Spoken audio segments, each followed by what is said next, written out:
जय मसीह की आप सबको खुदावंत प्रभु यीशु के नाम में आशीष मिलने पाए। आज डे 5 है और मैं आपके साथ फिर से एक नए वचन को शेयर करने जा रहा हूं, जो कि खुदावंत हमको रोजाना वार्तालाप करते हैं। जब खुदा हमसे बात करते हैं तो हम उन बातों का प्रकटीकरण और उन बातों का प्रकाशन आप लोगों के लिए लेकर आते हैं। हम नित्य आप लोगों के लिए प्रार्थना करते हैं ताकि आपके जीवन में किसी भी प्रकार की बाधाएं ना होने पाए। जिस प्रकार परमेश्वर ने हमें पापों के बंधन से छुड़ाया है, उसी प्रकार परमेश्वर चाहते हैं कि उसकी जो दुल्हन है, उसकी जो कलीसिया है, उसके जो लोग हैं, उसके जो पवित्र लोग हैं, उसके जो पवित्र जन है, वे सब के सब यीशु के घर में प्रवेश करने पाए। Hallelujah, hallelujah. आज डे 5 है, 18 फरवरी 2024, और आज मेरा विषय है प्रार्थना। हालेलुया।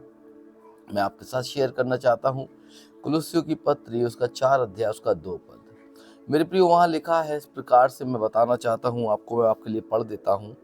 उसका 4 अध्याय कुलुस्सियों, उसकी पुस्तक 4 अध्याय, उसका 2 पद में लिखा है, प्रार्थना में लगे रहो। हालेलुया। और धन्यवाद के साथ उसमें जागृत रहो। यहाँ पर कुछ व्यवहारिक सलाह दी गई है, और व्यवहारिक सलाह किसे दी गई है? जो नए जीवन के पारिवारिक जो नियम है, उन लोगों को ये सलाह दी गई है। हालेलुया। मेरे प्रियो, जब प्रभु यीशु मसीह बपतिस्मा लेकर पानी से बाहर आए तो उनको आत्मा जंगल में ले गया, और आत्मा जब जंगल में ले गया तो उनकी शैतान से परीक्षा हुई, जिसको लिए खुद आत्मा उनको जंगल में लेकर गया था। आमीन, हालेलुया। लेकिन उससे पहले अगर हम यूहन्ना 3 के 16 देखते हैं, यूहन्ना 3 के 16 में इस प्रकार से लिखा है कि परमेश्वर ने जगत से ऐसा प्रेम रखा कि उसने अपना इकलौता पुत्र इस जगत को दे दिया, ताकि कोई भी उस पर विश्वास करे वह नाश नहीं हो परंतु अनंत जीवन पाए। Hallelujah, hallelujah. मेरे प्रियो, मैं आपको बताना चाहता हूँ, कुलुस्सियों की पत्री में जब हम नए जीवन में प्रवेश करते हैं, जो नया जीवन परमेश्वर खुदावंत प्रभु यीशु की ओर से हमें मिलता है, जो नया जीवन खुदावंत यीशु के माध्यम से हमको मिलता है, क्योंकि उसके बिना हम स्वर्ग नहीं जा सकते, उसके बिना हम परमेश्वर के राज्य में प्रवेश नहीं कर सकते हैं।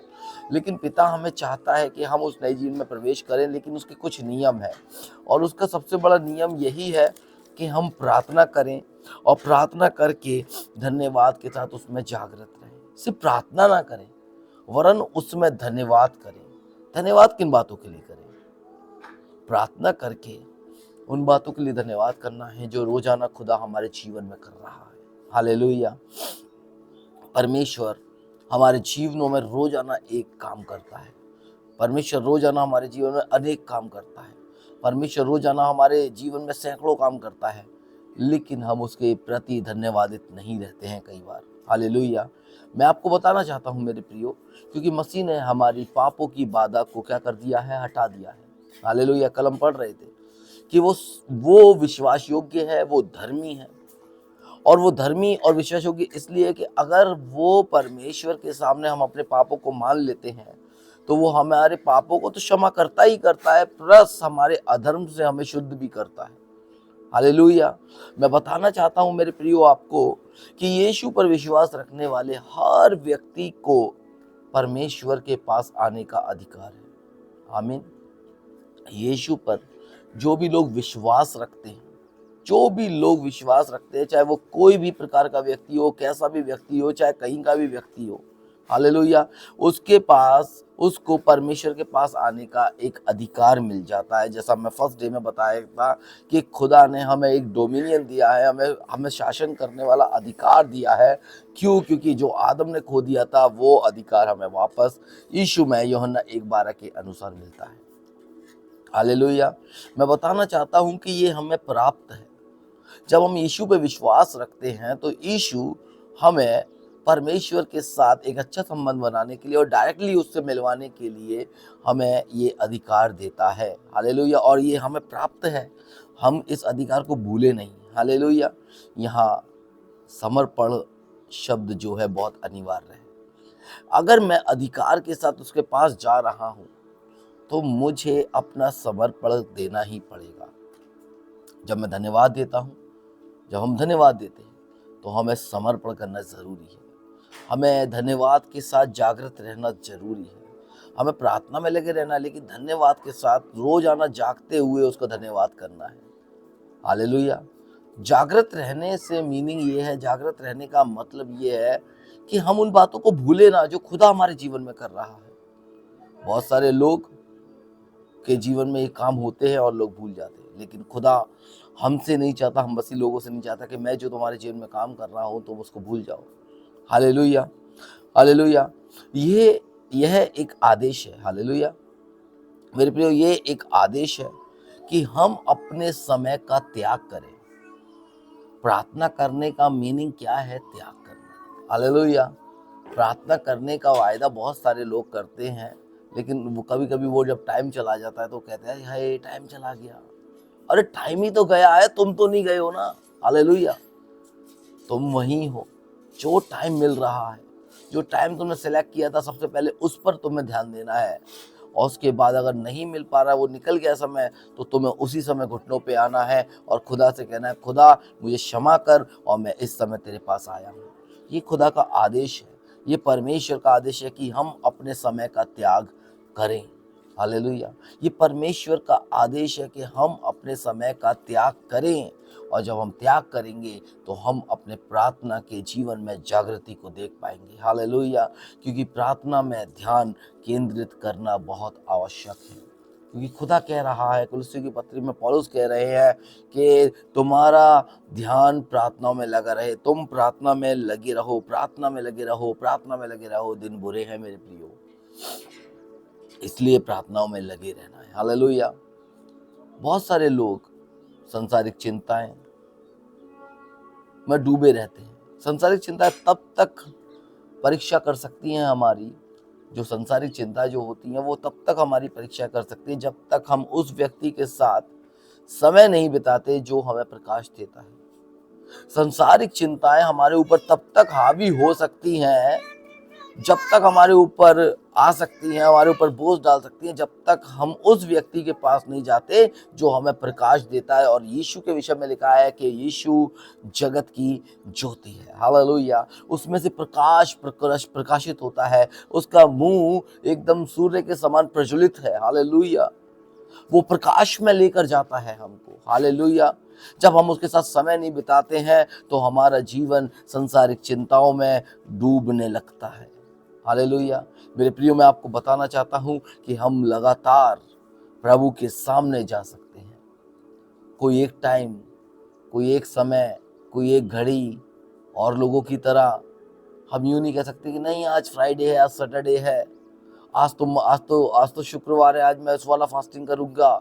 वो लोग करते हैं उनको प्रसन्न करने के लिए, लेकिन खुदा हमारा इस प्रकार से हमारा वेट करता है कि तुम अपनी संसारिक चिंताओं को त्यागते हुए उस व्यक्ति के पास आओ जो तुम्हें प्रकाश में लेकर आता है। हालेलुया। हम लगातार प्रभु के सामने जा सकते हैं मेरे प्रियो। कोई ऐसा टाइम सिलेक्टेड नहीं है, लगातार खुदा के पास आप जा सकते हो। और अगर आप सिलेक्ट करते हो उस टाइम को, तो आपको वो टाइम देना बहुत आवश्यक है। हालेलुया। मसीह के साथ प्रार्थना में समय बिताना मसीह का कार्य और विशेष अधिकार है। हालेलुया। अगर हम मसीह के साथ प्रार्थना में समय बिताते हैं तो ये मसीह का काम है। हालेलुया।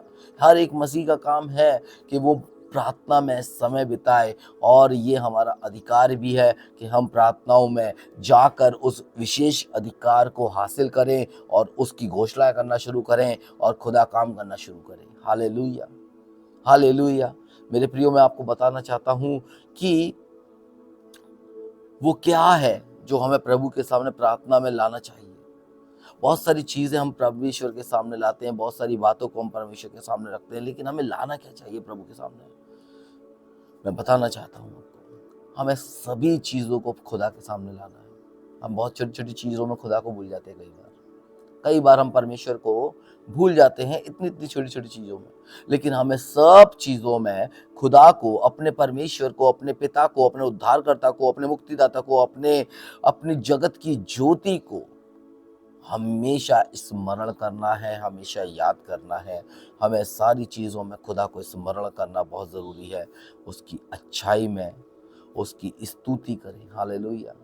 जब उसकी अच्छाई आपने आपके जीवन में, आपके जीवन में जो उसने आपके लिए अच्छाई की है ना, उसकी अच्छाई है, बहुत सारी अच्छाई है उसकी। उसके लिए उसकी स्तुति करें और अपने जीवन का पश्चाताप करें। हालेलुया। दूसरों की मुक्ति के लिए प्रार्थना करें। हालेलुया। जरूरतमंदों के लिए प्रार्थना करें। हालेलुया। और नेताओं के लिए प्रार्थना करें। हालेलुया। करना है, हमें करना है। और ये काम विशेष करके मसीह समुदाय को दिया गया है, प्रार्थना करने का, प्रार्थना करने का अधिकार। लिखा है, प्रार्थना में लगे रहो और धन्यवाद के साथ उसमें जागृत रहो। प्रार्थना की, धन्यवाद किया, प्रार्थना की, धन्यवाद किया। Hallelujah, hallelujah. मेरे प्रियो, मैं आपको बताना चाहता हूँ, हमारा जो ईश्वर है, ईश्वर एक प्यारा स्वर्गीय पिता है। Hallelujah, hallelujah. प्यारा स्वर्गीय पिता है जो बच्चों को, अपने बच्चों की बातों को सुनना पसंद करता है, जो चाहता है कि मेरे बच्चे अपनी बातों को लेकर मेरे पास आए, अपनी छोटी छोटी बातों को लेकर मेरे पास आए। जब पापा हमें पैसे दे देते हैं, जब हम पापा से कुछ डिमांड करते हैं, वो पापा डिमांड हमारी पूरी कर देते हैं, तो हम उनको बोलते हैं थैंक यू पापा। यहाँ पापाओं का पापा है। हालेलुया। यहाँ पापाओं के पापा हैं। उनका नाम है प्रभु यीशु मसीह, परमेश्वर, पवित्र आत्मा, त्रिएक परमेश्वर। पापाओं के पापा हमारा वेट करते हैं कि कब मेरे बच्चे मेरे पास आए, मुझसे जो प्रार्थना कर रहे हैं उसके बाद मेरे साथ धन्यवाद करें। Hallelujah, hallelujah. परमेश्वर एक प्यारा पिता है मेरे प्रियो, और वो अपने बच्चों की आवाज को सुनना पसंद करता है। हालेलुया। जिन बातों के विषय हम प्रार्थना करते हैं, वे पिता के प्रति हमारे हृदय की चिंताओं को उजागर करती हैं मेरे प्रियो।